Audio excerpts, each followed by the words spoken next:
Assalamualaikum warahmatullahi wabarakatuh. Selamat pagi kakak kelas 7. Pada pertemuan pagi ini kita akan membahas tentang asam, basa, dan garam. Perhatikan video ibu, ada gambar orang sedang mentraktor lahan pertanian, obat-obatan, sisa asap pabrik atau asap kendaraan bermotor, seperti itu, senyawa-senyawa di laboratorium. Nah, kesemuanya ini merupakan contoh asam basa yang ada di sekeliling kita. Yang pertama, asam. Apa itu asam? Asam adalah senyawa yang bersifat masam yang ada di sekeliling kita, baik di dalam buah-buahan, sayuran, bahkan di dalam larutan pembersih, atau di dalam obat-obatan, di dalam asam juga air aki atau asam sulfat, asam klorida. Kesemuanya ini merupakan contoh dari jenis-jenis asam yang ada di sekeliling kita. Banyak sekali produk yang sifatnya asam.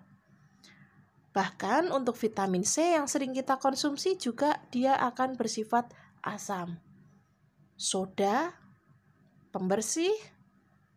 Nah, apa yang membedakan asam dengan yang lainnya? Itu ciri-ciri yang pertama adalah saat kita mengkonsumsi jeruk, kita akan merasakan rasa asam. Itu ciri-ciri dari larutan asam. Yang kedua, menimbulkan korosi atau pengeroposan atau kerusakan. Yang ketiga, mengubah lakmus biru menjadi merah.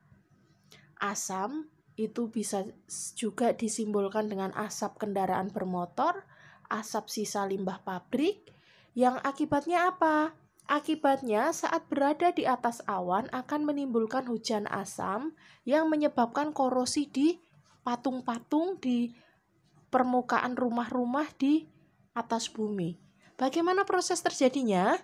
Yaitu saat adanya sisa-sisa pembakaran dari minyak bumi menyebabkan proses reaksi oksigen dioksida dengan belerang dioksida yang bercampur dengan air. Akhirnya akan turun sebagai hujan. Hujannya, airnya mengandung belerang yang bersifat asam. Akhirnya akan merusak atau mengkorosi semua makhluk yang ada di bawahnya. Bagaimana akibatnya? Akan banyak sekali korosi untuk alat-alat dari besi. Kemudian akan banyak flora fauna yang rusak ya. Untuk yang hewan mungkin bisa mati, untuk yang tumbuhan rusak. Yang kedua, basa. Contoh senyawa basa dalam kehidupan ada banyak sekali, yaitu contoh perawatan diri ada dari sampo, sabun, pasta gigi, deterjen. Kemudian yang menarik ada obat sakit mah dan pupuk pertanian. Kira-kira kenapa bisa seperti itu? Karena semuanya digunakan untuk kebutuhan membersihkan diri. Ciri-ciri basa yang pertama, rasanya pahit. Saat kita tidak sengaja menjilat sabun akan terasa pahit. Kemudian terasa licin di kulit, serta akan mengubah kertas lakmus merah menjadi biru. Pada proses reaksinya, asam jika dicampur dengan basa akan menghasilkan garam dan air. Proses ini disebut dengan proses netralisasi. Nah, pada saat proses netralisasi selalu menghasilkan garam. Contoh pada saat kita sakit mah, di situ asam klorida di dalam lambung kadarnya tinggi. Kemudian kita akan merasakan perih atau sakit, nyeri di dalam lambung. Kemudian kita akan menguranginya dengan meminum obat mah, yaitu terjadi proses reaksi netralisasi. Akibatnya kita akan kehilangan rasa nyeri atau sembuh. Kemudian contoh untuk yang basa banyak ya, nanti bisa dicari. Yang ketiga adalah garam. Garam merupakan hasil zat sisa daripada proses netralisasi asam dan basa. Sama seperti proses kejadian pembuatan garam dapur. Ada yang pernah tahu? Saat kita pergi ke pesisir pantai, kita akan melihat petani garam sedang mengeringkan air laut yang udah disaring ya di situ, dijemur menghasilkan garam. Nah, air laut itu merupakan proses percampuran antara air asam dan basa yang dalam jumlah sangat besar, sehingga pada proses pembuatan garam bisa menghasilkan sisa atau garam yang cukup banyak. Oke, contohnya obat pencuci perut, baking soda, penjernih air itu contoh garam. Ya, kalian nanti bisa cari dari berbagai informasi ya, Kak. Kemudian indikator asam basa atau alat ukur larutan disebut asam atau basa. Itu ada 2 jenis indikator yang sering digunakan, yaitu indikator alami dan indikator buatan. Indikator alami itu maksudnya indikator yang ada di sekeliling kita atau berasal dari alam, sedangkan indikator buatan adalah indikator yang dibuat manusia untuk mempermudah mengidentifikasi larutan asam atau basa. Kita mulai dari yang indikator alami.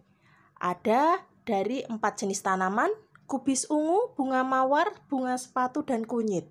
Keempat-empatnya bisa digunakan sebagai indikator dengan cara mengekstrak atau mengambil sarinya.